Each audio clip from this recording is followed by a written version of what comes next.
Check, check, 1, 2, 3, 4, 5.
All right, gonna get started.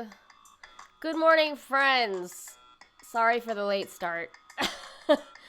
I don't know about you, but I'm having a weekend. Yes, you've never been here this early. Welcome right at the start.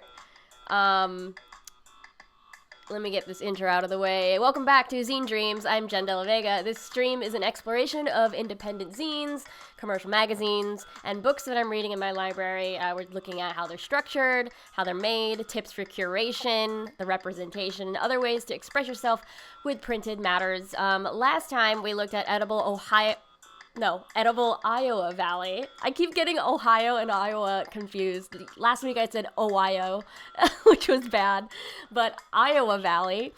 And we also looked at the Vibrant India Cookbook and an article, what was it? A Scientific American interview with Merlin Sheldrake, who wrote this really great book about mushrooms and how they will be here at the end of the world, right? What have y'all been reading this week? Would love to know. I'm not under the weather. Maybe my brain is under the weather. I don't know about you. How you're feeling. Hi. Good morning, Martin. Hi, Bijan.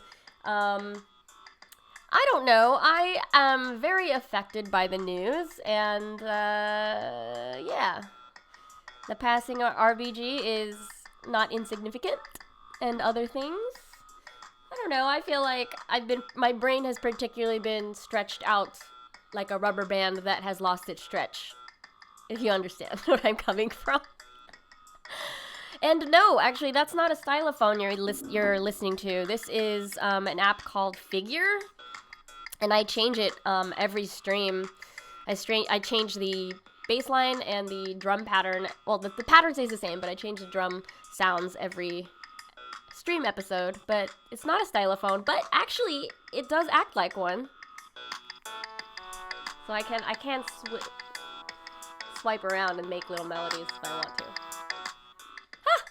Never made the connection. Thank you for that. How is everybody this Sunday? I'm wearing my glasses because I didn't really want to put my contacts in. Had a bit of a late start because, not because I'm feeling under the weather, but because I have an event next Saturday. I'm doing a pop-up, my first pop-up of the quarantine/pandemic.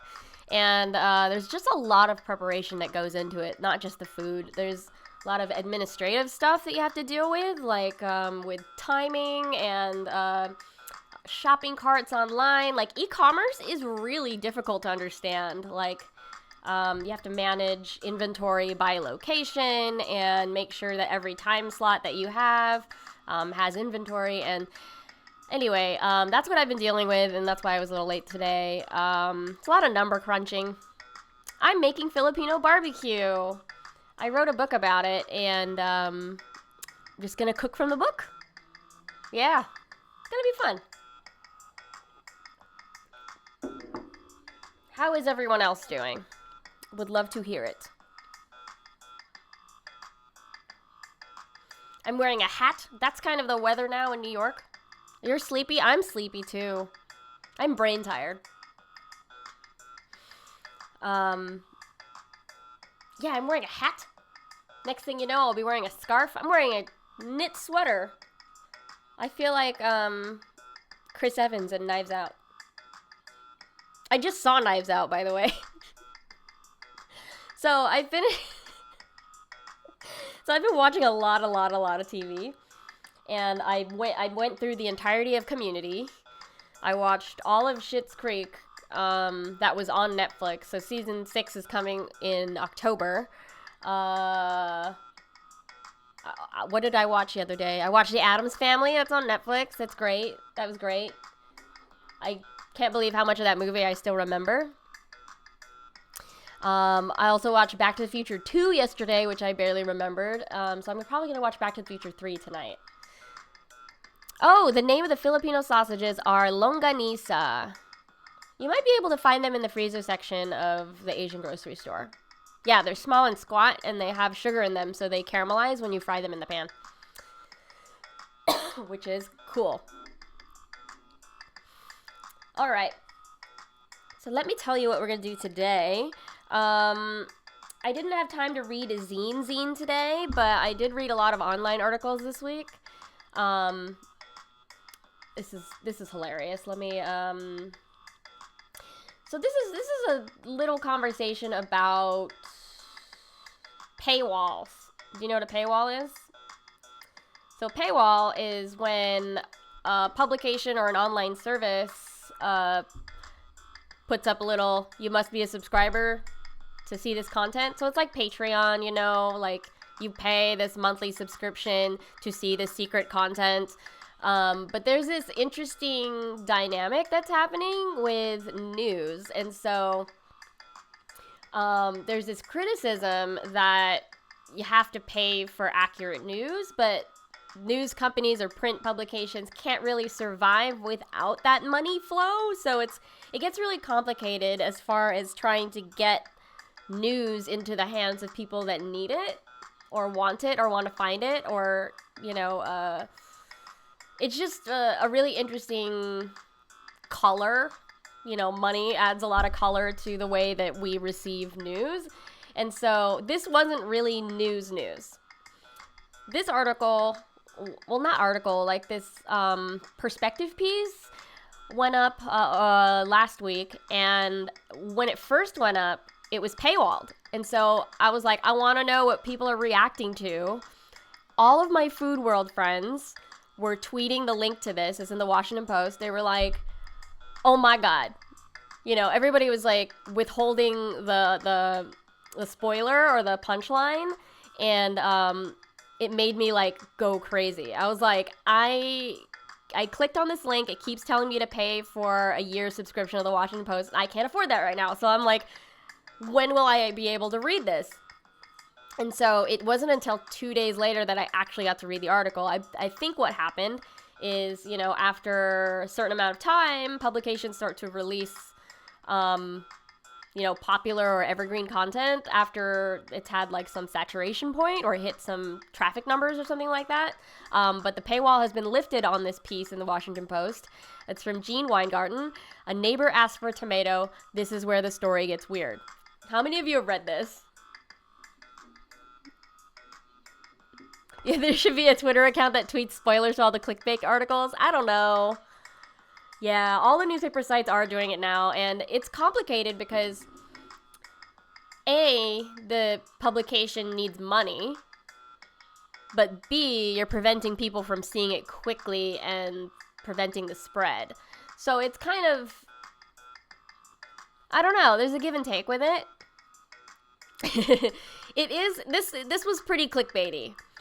And I would, personally, I think I'm a little too desensitized. I think I'm so invested in so much fiction and stuff, like, I'm starting to, like, not be surprised by the real world, which is scary and sad. But let me just get back to the piece here. So, it sounds very innocuous at first, right? Like, this person asked for a tomato. So the context is this. Following account is completely true, and there's nothing funny about it. This is true. I was on my laptop, and this happened in Washington, D.C. Someone rapped on the window. Somebody knocked on the window. This is a good neighborhood, but a gritty one. Cautiously, I cracked the door open. The man was maskless. Number one warning sign. Guy was maskless. As soon as he saw me, he stepped back a few feet, creating social distance. My name is Seth. I'm a neighbor. I see you walking your big brown dog. And sometimes a cat is with you. All true. My mother just died, and she loved cooking green tomatoes. And he nodded toward my tomato garden. Could I take a tomato in her honor? Sounds fine so far. Next. He seemed winningly earnest. You can't take a tomato, but you can take 5 or 6. Just help yourself. Being a good neighbor. Great. And he asks, can I take a whole plant? I feel like that's overstepping already. I'm like, oh, that's a little weird. This is like a Seinfeld moment of like, I just volunteered to give you like all this stuff and now you're asking for more. I'm like, oh, okay, this is weird. All my red flags are going up. This has only been like 2 sentences and I'm like, oh, no. Oh,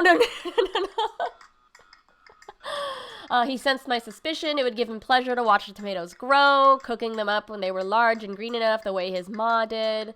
Sounds legit. My garden isn't so much a garden, so much as 17 big plastic pots with the plant in each of them. There isn't much dirt in the inner city, so I imported my own. So that costs money. His request was a little odd, but you know, his ma. I invited him to choose a plant, and he did, and he waddled off with it. They're pretty heavy. And then, couple days later, I met him in the street. He was still maskless, but this time also shirtless. He reminded me who he was and wanted to thank me again for the tomato plants. Plants, plural. I came back at night and took another one. Silence. He indignantly asked me to thank him for thanking me for the plants. You stole a plant, I said. I won't tell you the end of this, but it escalates pretty high. Not directly with the storyteller, but not really what you would think after someone asks you for a tomato from your yard. Be careful, everybody out there. You can search for this article on the Washington Post by Jean Weingarten again. A neighbor asked for a tomato. This is where the story gets weird. Yeah, it is totally Seinfeld, isn't it? This is pretty clickbaity, but I think, you know, it's a real story. It doesn't have, like, a celebrity slideshow. I don't think there was anything wrong with the story itself. I just get, like, annoyed that publications assume you can afford this stuff, or there's no, like, program to, like, donate one subscription for every X amount that they get. Because, I mean, I work in journalism, and I can't afford all of these publications. I only have a New York Times cooking subscription, because that is a lot of reference recipes that I need for work.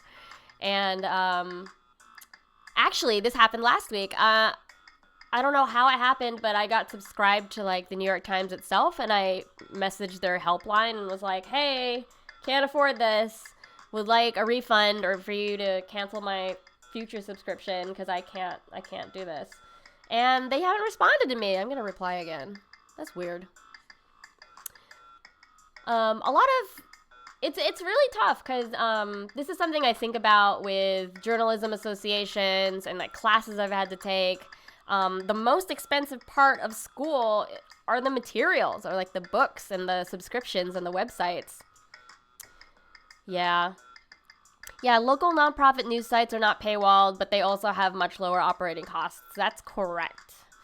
They get to write off a lot of their materials, because that's, you know, the benefit of being a nonprofit. But then their accounting is all public, which is kind of the exchange for being a nonprofit.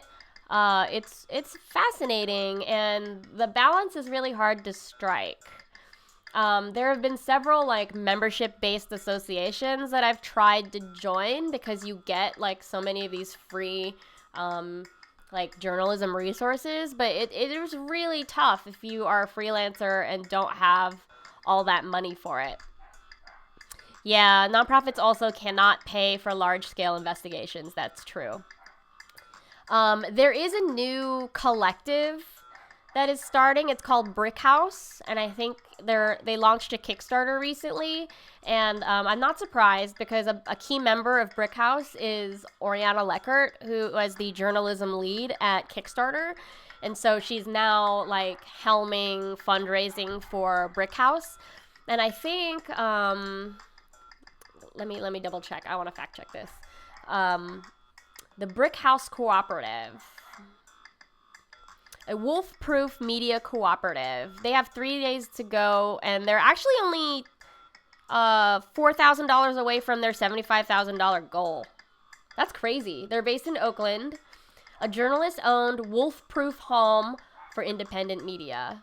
An alliance of independent-minded journalists, veterans of The Owl, Splinter, Gawker, Deadspin, and a ton of other publications have come together to build ourselves a new home. It's a shared publishing platform collectively owned and operated by journalists with no advertisers or investors to interfere with us doing our job, which is bringing you great journalism. The Brick House is a group of passionate, truthful, and committed journalists and artists, and you've likely seen our work around. This is dope. So I'm going to share the link here in the chat. Yeah. So they're trying to answer a lot of the concerns that I like listed about like paywall and conflict of interest and representation, and I think they're gonna do a great job. So that's their campaign. What other like articles have y'all been reading this week? Anything interesting? Martin, you've been reading about geology, right?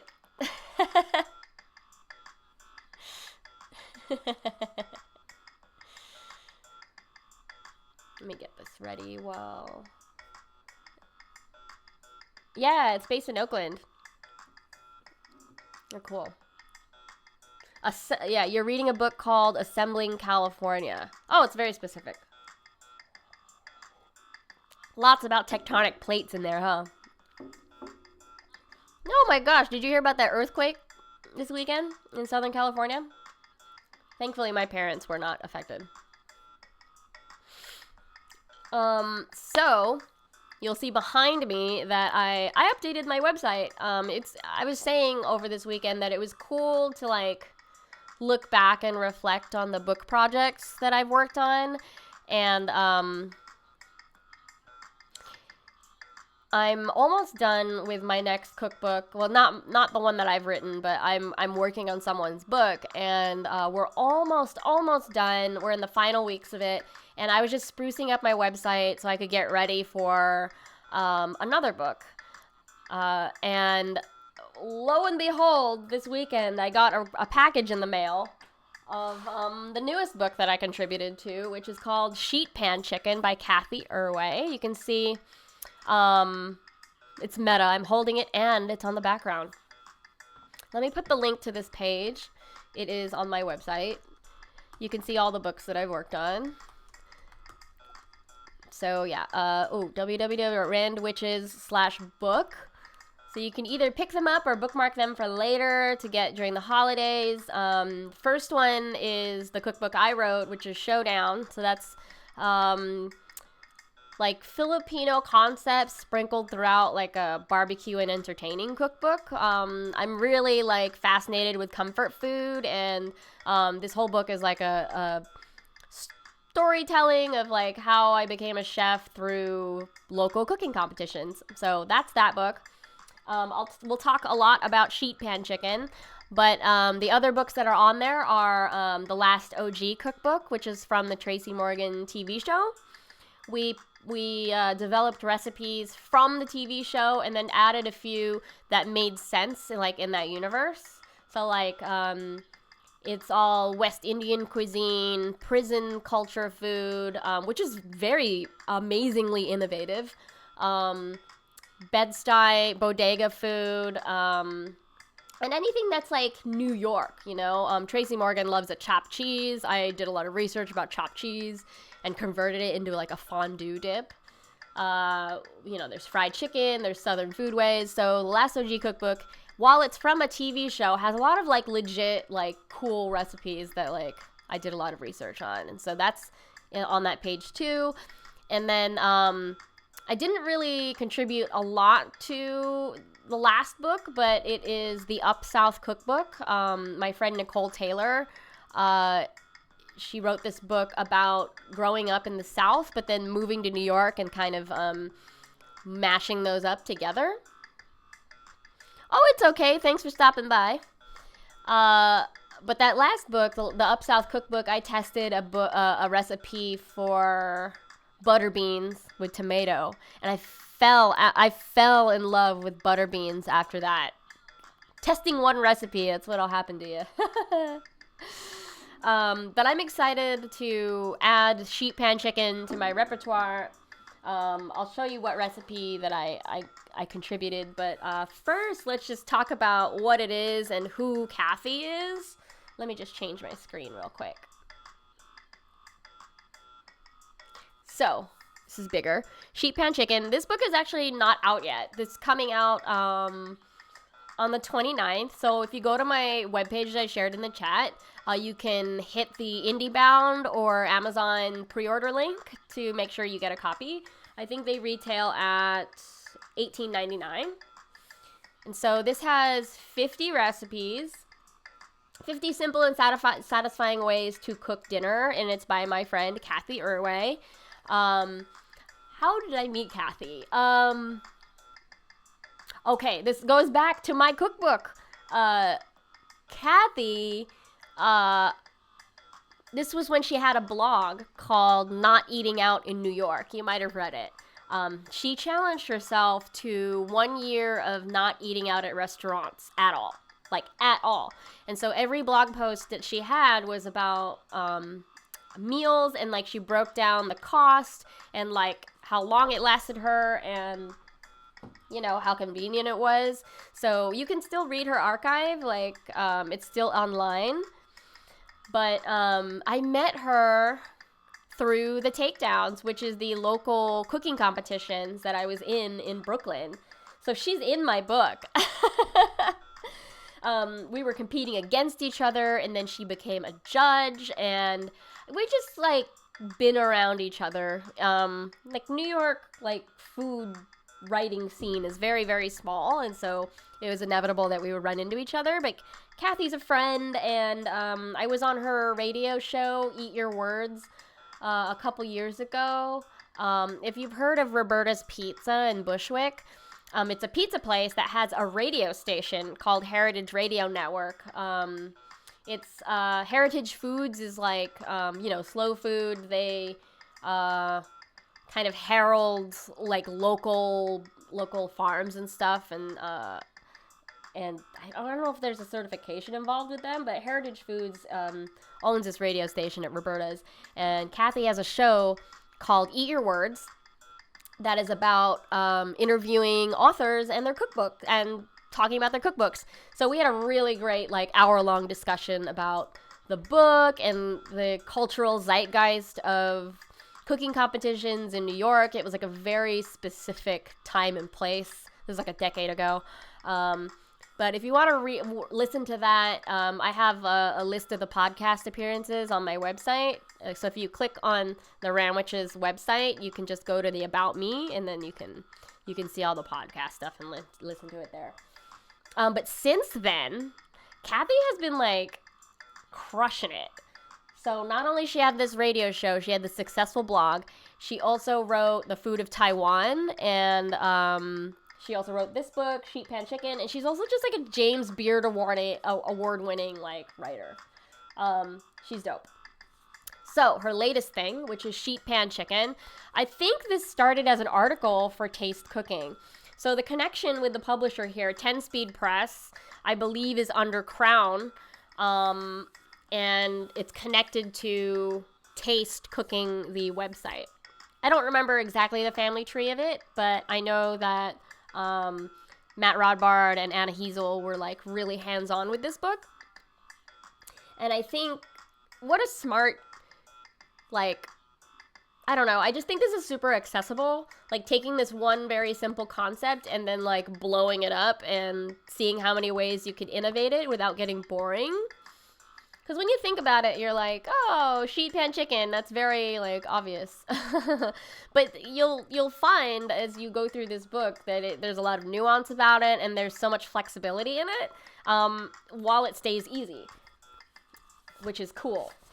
And I got a letter here. Hope you enjoyed this book as well as getting back to the oven this fall. True. Many people during the summer have been avoiding the oven. Like, look at all this glistening chicken. Isn't that nice? Glistening chicken. Photos here are by Lizzie Monroe. Woo! Oh, look at that photo. Oh, yes. I'm on page 51. So the chapters here are divided into introduction, why the chicken crossed the sheet pan. Chapter 1, on the fly, meaning it's faster. Chapter 2, worth the wait. Chapter 3, chicken sidekicks. Wow, there's only like 3 sections in this book. And that's interesting that it's only 3 chapters and they're divided by ease. So you remember how we were looking at Food and Wine and that side dish fine dining special issue? The table of contents had like color coding to tell you what was fast or what was easy and what was blah blah blah, but this is like very aimed at speed, because the majority of the recipes are on the fly. Few are worth the wait. I bet they're all worth the wait. I'm going to skip to the back here because I think this is really important. I'm going to go to her acknowledgements. Before I tell you more about the book, I kind of want to point out something that was really special about this. I think this is like kind of the first that we're going to see in like a new world of, post Bon Appetit, structured like diversity and inclusion. So let me read you the acknowledgement page. Chickens are not solitary creatures, and this book was far from a solo effort. I had the great privilege of working with terrific editors across both Taste and 10 Speed, Matt Rodbard, Talia Baiocchi, and Kim Keller. Thanks to Lizzie Monroe, photographer, and Pearl Jones, food stylist, for creating such a chickeny masterpiece from these recipes, and to Betsy Stromberg for her creativity with them as the book designer. Thanks to Lorena Jones, editor-in-chief at 10 Speed Press, for the opportunity both to write this book and to approach sheet pan chicken from a multicultural perspective. I am so indebted to and inspired by the generous chefs and food writers who contributed a recipe. Melissa Clark, Jenn de la Vega, Von Diaz, Patty Ginich, Yewande Komolafe, Preeti Mistry, Leela Punyarata Bandhu, and Louisa Shafia. To all my friends who helped test drive and eat chicken recipes, thank you so much for indulging me and yourselves. To my husband, Olin, for helping with everything from dishwashing to medical support, like the time I burned my fingertips. Oh, no. Thanks to my mom for teaching me not just to eat every grain of rice in my bowl, but to suck all the skin and cartilage off the chicken's bones.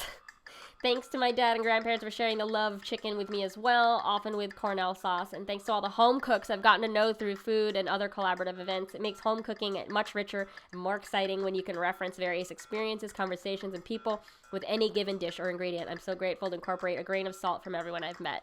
So this is nice. Yeah, this kind of like, I think Cathy is heralding a new era of like how we should be approaching cookbooks. Post Allison Roman, post like, you know, hot mess drama. And what I think is even more accessible about this book, besides like one really easy concept and not a lot of division here between all the recipes, like there's only 3 sections, everything is in lowercase. This is very like internet era without really telling you. Did you notice that? Everything is lowercase. Yeah, I also like the idea of applying different food cultures to the same basic concept. I think it's genius. I mean, it's definitely not the first to do it, but I think that this hits a lot of good notes for me. Like with the food photography, the design, it's very clean. Yeah, really interesting layout. So here's the intro, Why the Chicken Crossed the Sheet Pan. And this is fun. The 1990s had the George Foreman grill. The early 2000s were all about the Dutch oven. Today, you'll be hard-pressed to find a recipe without the words Instant Pot before it. These trendy and often expensive pieces of prized cooking equipment may tempt us every decade, but a sheet pan is eternal. This is true. A sheet pan is for roasting at its most elemental. It's the no-nonsense industrial workhorse of the home kitchen, conveniently built to maximize your sauced and seasoned ingredients exposure to hot air, creating bronze surfaces and crisp bottoms. Casserole dishes with their high sides reduce airflow and prevent your food from browning as much as it could. Cast iron pans with their limited real estate can only handle a small crowd, but shallow-rimmed sheet pans make efficient use of your oven space and your time, delivering everything from bronze-topped vegetables to crisp potatoes and chickpeas to umami-based blessed roast chicken, and it can all be yours for less than $30. Okay, so this is the first mention of money here. So this book costs $18.99, and they position their audience demographic as people who want to spend less than $30 for dinner, and that is me. Yeah, this is a good font for lowercase, for sure. You're right. As the world's second biggest fan of chicken, the number one fan being my terrier mutt, Doug. I love it when people name their animals after, like, human names. Doug. Hey, Doug. I love it unconditionally in all its forms. I love white meat, dark meat, chicken hearts, chicken feet, and whole rotisserie chickens from Costco. Agreed. I've never met a sauced wing I didn't like. I love a good piping hot fried chicken drumstick and a not so good leftover one too. I love chicken almost as much as I love my mom's Chinese dumplings. You know you can't have it both ways because she only makes dumplings with pork. I show up to barbecues with marinated chicken to throw on a grill. And I love bringing cold chicken salad and Tupperware to a picnic, habit that spawned a story I wrote for Taste titled The Subtle Thrills of Cold Chicken Salad and won me a James Beard Award. Wow. Yet these two culinary love affairs of mine, roasting in sheet pans and chicken, didn't really meet up until I was in my 20s. Growing up in New Jersey, my Taiwan-raised Chinese mom cooked pretty much everything on the stovetop, often stir-fries that crackled in a deep chef's pan. My American father, born in upstate New York, also didn't really use the oven until it was for Thanksgiving turkey or pies, long-simmered stews like chili or more his style. In my youth, the family oven was often used for storing cookware, like an extra cupboard. Oh, that's so Filipino, too! My parents also use, well, okay, my parents had 2 ovens, which sounds very extravagant. The second oven was where we stored the baking stuff, and then the dishwasher is where we stored the drying dishes.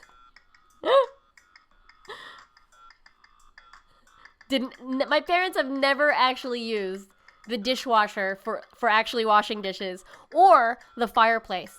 In the 25 years we lived in that house, we were never allowed to light a fire in the fireplace. I know, isn't that hilarious? It's hilarious.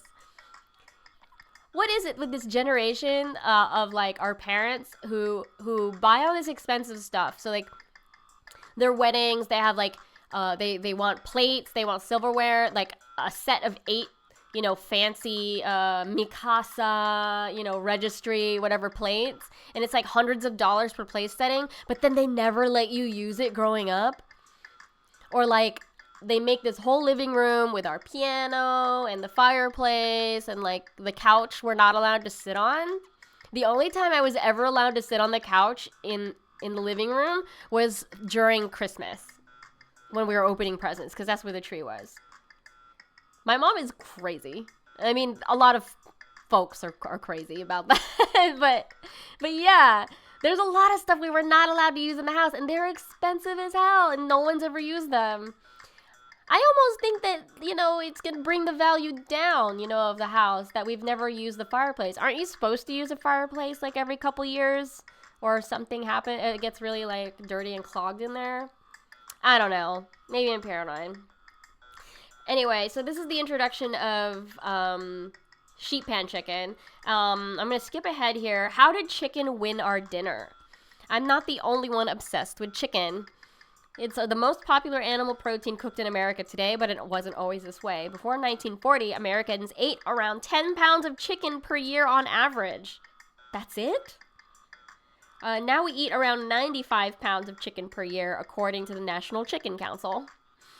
That's in large part due to industrial farming system designed to increase production to feed the country's growing population after World War II.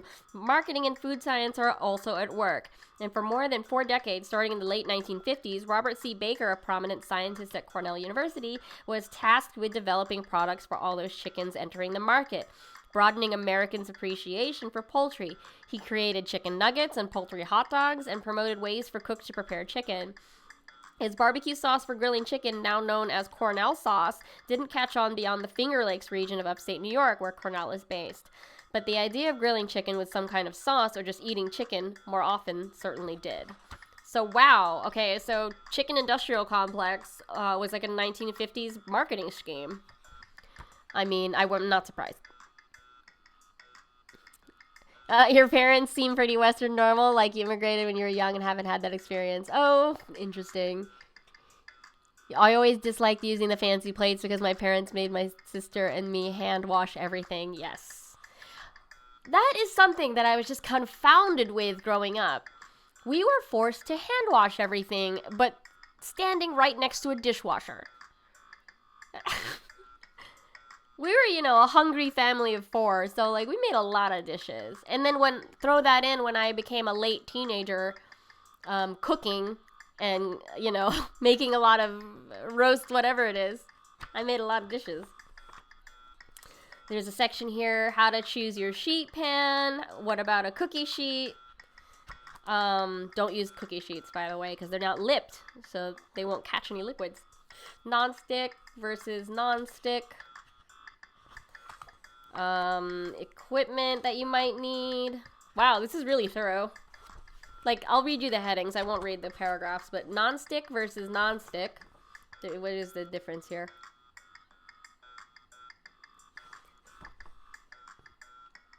I think it's non-stick versus stick. But parchment paper or aluminum foil, corrugated versus flat, inconsistency, temperature, how to choose your chicken. Whoa, she name drops Chibo Mato in here. When I was a high schooler in 1990s, I became obsessed with an avant-garde rock duo called Chibo Mato. And they're Chibo Mato, know your chicken. It's enigmatic chorus. I know my chicken, you've got to know your chicken. Still rings in my head every time I peer over the fluorescent lit refrigerated cases at the grocery store debating which chicken to buy. Oh, that's funny. Oh, look at this lovely. A chicken parts chart. Oh, this is very nicely designed, actually. It's chicken color palette. Very easy to understand. It's not giving me this, usually when I see something so stark and, minimal, I think of either, Japanese, book design or something that's, Norwegian. But this is very, American internet. I think it's the typeface that's making it look so approachable. But wow, I'm really kind of blown away by it.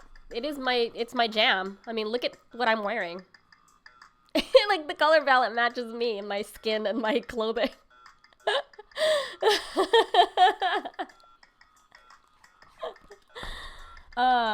Okay, so they have like a lot. This is such a great chart. Oh my goodness.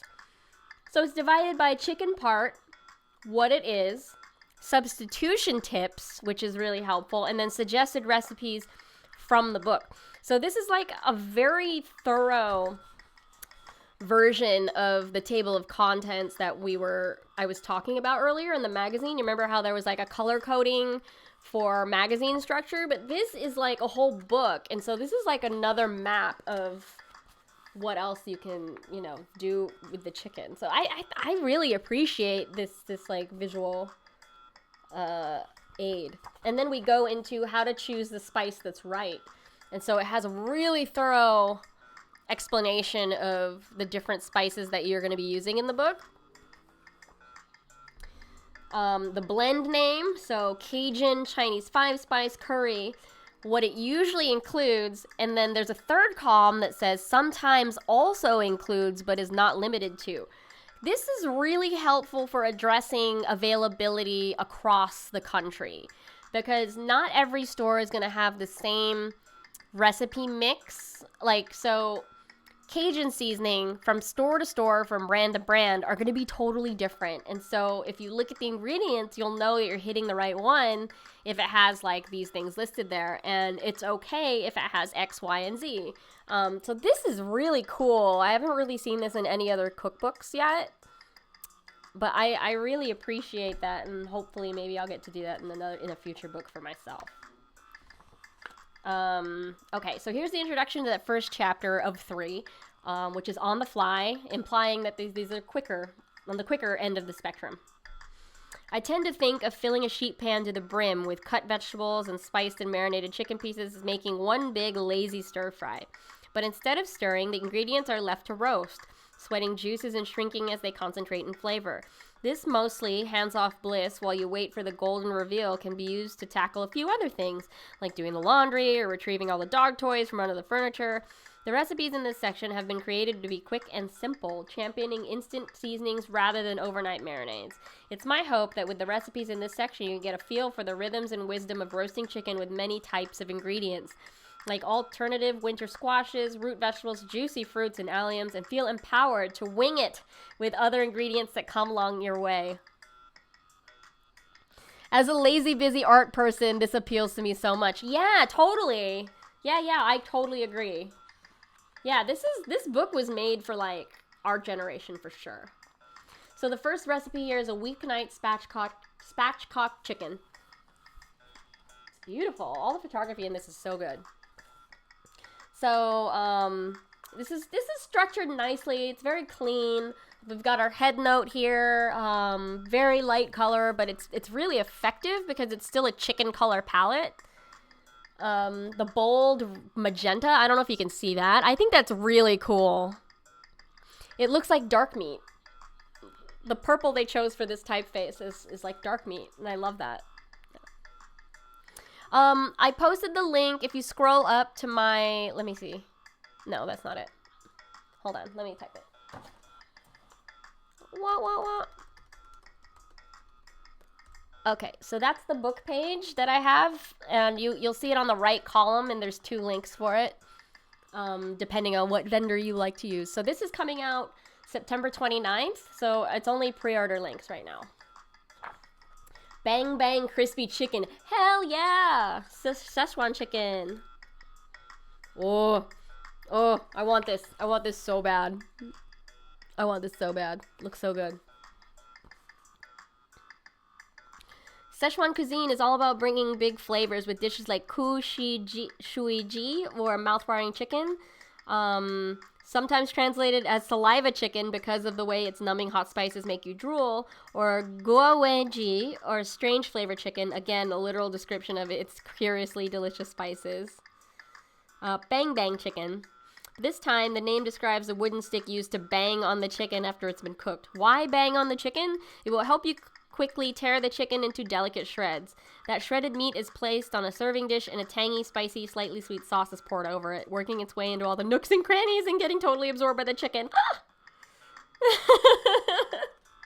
Let's look at that photo again. Yo! That's amazing. So there's lots here. Paprika chicken, stuffed peppers, mostarda chicken thighs, coriander crusted chicken, internet chicken. What does this mean? I'm gonna read this. Bang on the chicken like a Swedish chef. Swedish chef. Ooh-doo-doo. Internet chicken with apples, bacon, and Brussels sprouts. Taste founding editor Matt Rodbard and his wife Tamar Anatai have been making a version of semi-viral BuzzFeed sheet pan chicken recipe for years and years.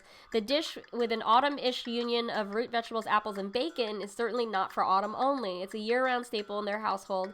They really unlocked the sheet pan chicken secret, which one night they added pomegranate molasses to the mix for a burst of sweetness and acidity. This turned out to be a very good decision. Wow.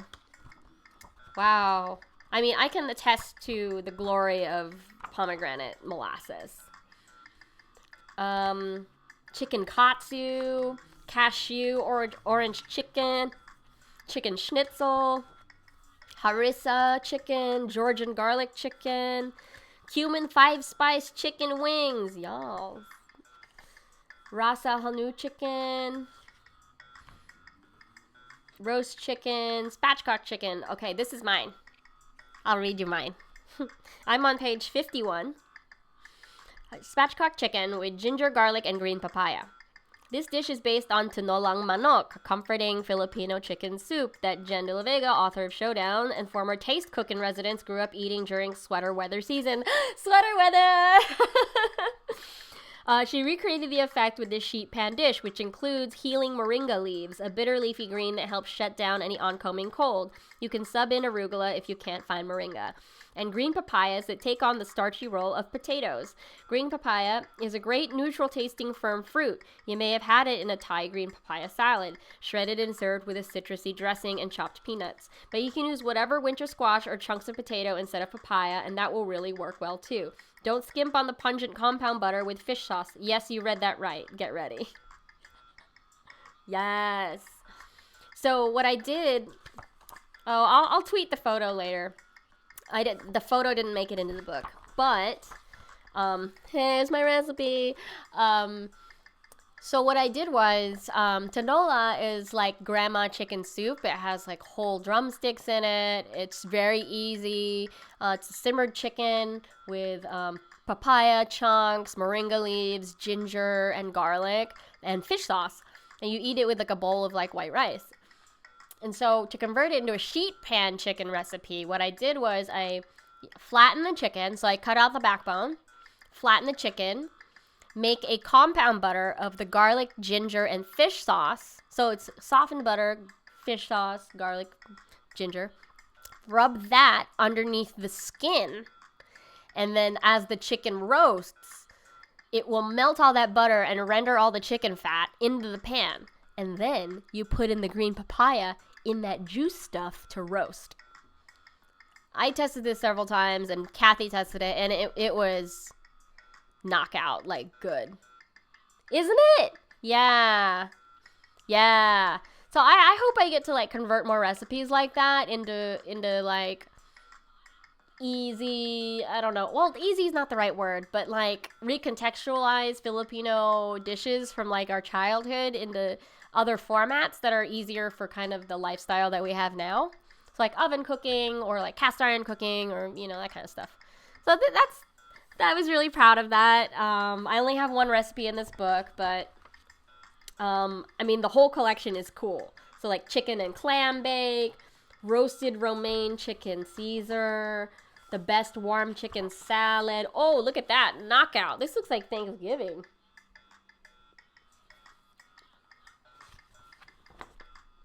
Chicken and eggplant with spiced tomato, chicken satay, lettuce wrap. Yeah! Dak dory sheet pan chicken. What is dak dory? Spicy and hearty Korean chicken soup, dak dory tang.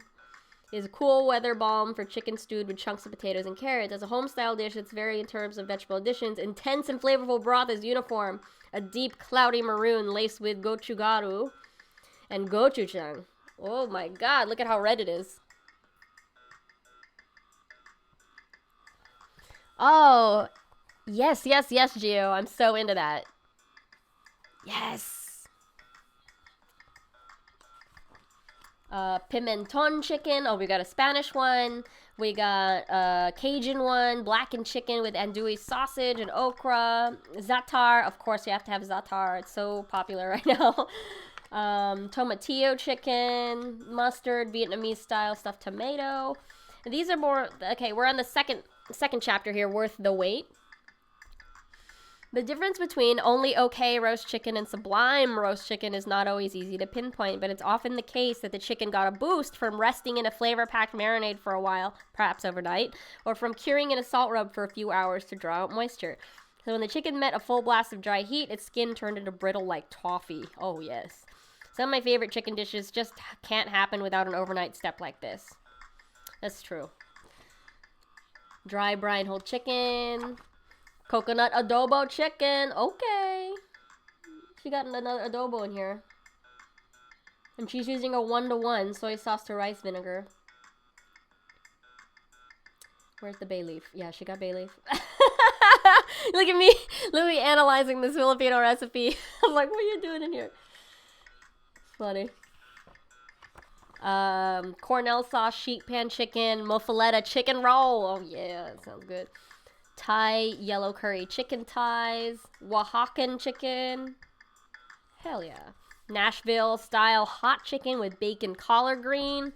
Okay, so it doesn't have a crackle crust like traditional Nashville hot, but it looks gorgeous. Look at that. Purists beware. That's the beginning of her paragraph. The rendition of Nashville hot is not deep fried as the beloved dish is traditionally prepared, but it's still spicy, tangy, and chickeny as the original. I love that was my first reaction, and then she totally addressed it. Jamaican ginger beer chicken, miso marinated, saffron marinated. Wow. Mom's soy sauce. She even has a mom recipe in here. Legit. Turmeric chicken. Puerto Rican, Vietnamese. What? Who is this from? I knew it. It's from my friend Von Diaz. It does sound really good, right? It's worth seeking out lemongrass and yuzu for the pungency they contribute to this sour, spicy, and slightly floral marinade for juicy chicken thighs. According to Von Diaz, author of the cookbook and moving memoir Coconuts and Collards, Puerto Rico shares a lot of favorite ingredients with Southeast Asia, including a love of chicken and rice, the use of fresh pungent herbs like cilantro, and sour tenderizing vinegar and citrus. With this in mind, Vaughn created this sheet pan recipe, which reflects both her Puerto Rican heritage and the fact for the last decade she's lived in U.S. cities with large Southeast Asian communities. Her take on Puerto Rican chicken with adobo seasoning can be enjoyed as an entree with rice or on top of green salad with lots of fresh cucumber. Yum! Cool! Chicken satimboca. Have you ever had satimboca? It's this beautiful dish where you hide a sage leaf under the skin of a chicken breast.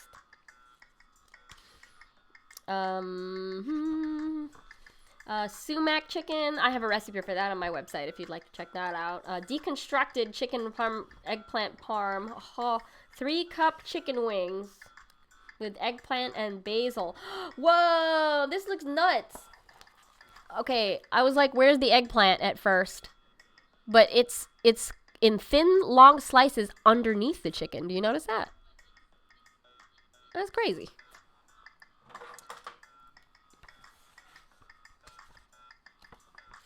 Roasted dry brine whole chicken. That's pretty traditional. Oh, she even says it's pretty old school, waspy American cooking.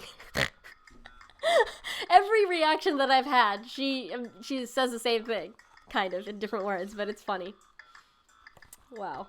And then we have a whole section of chicken sidekicks. So, you know, you can't have a cookbook without having the side dishes here.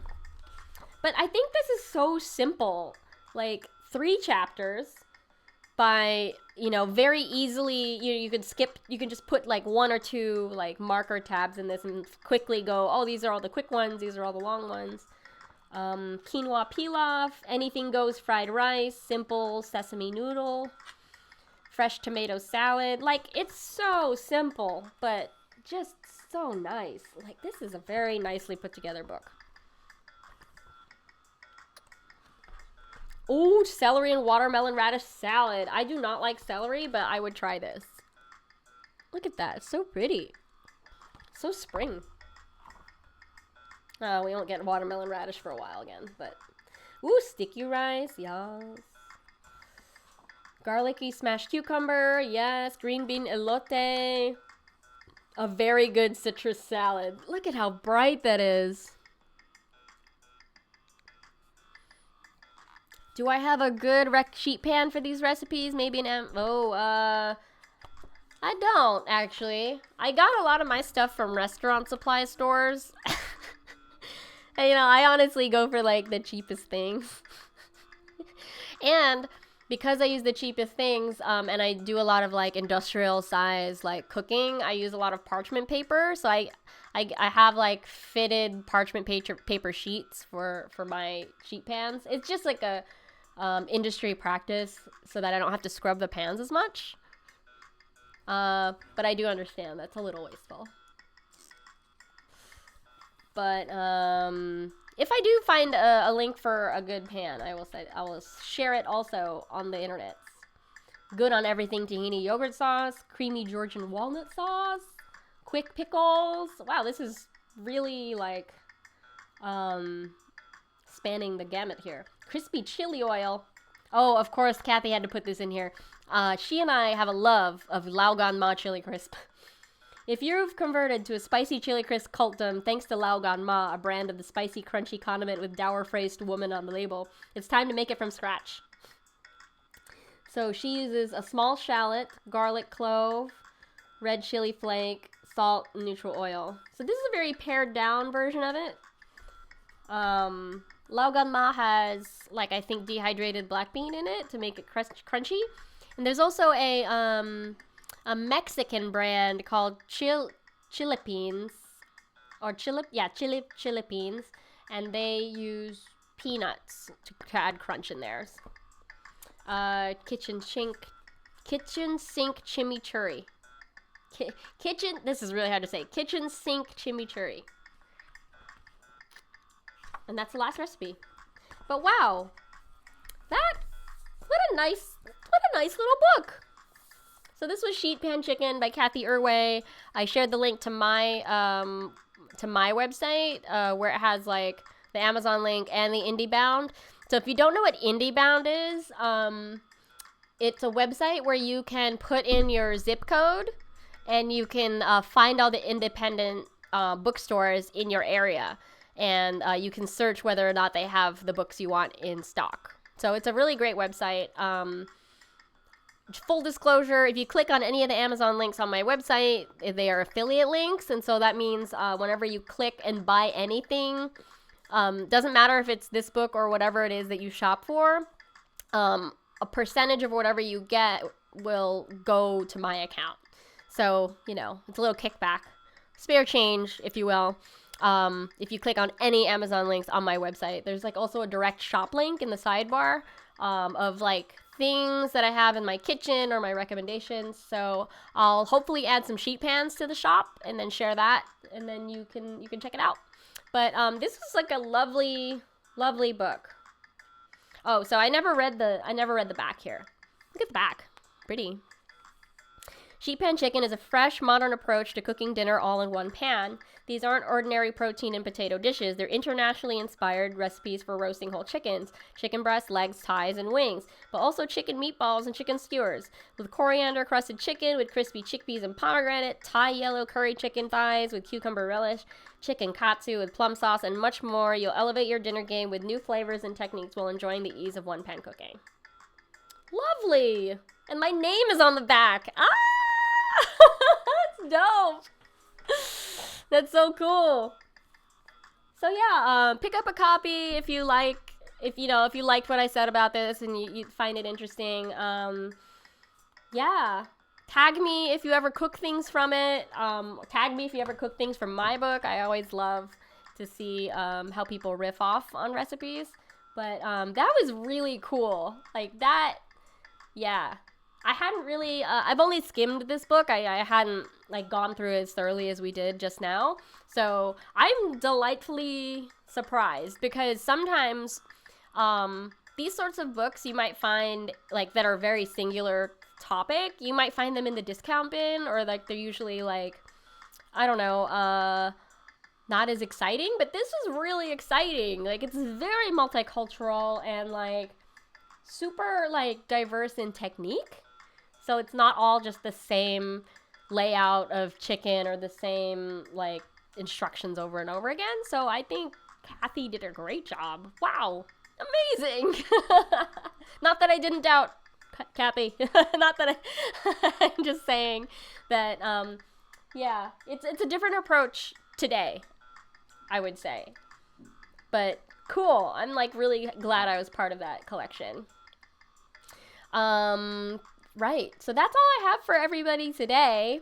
If you have, you know, interesting articles or books that you're reading throughout the week, make sure you tag me so I can put it in like, I can feature it in the stream, like at the beginning. I love to show off what everybody's like reading. I also like reading things that are outside of my industry because they might like jumpstart my brain, make me think about other angles I might not, you know, have thought about.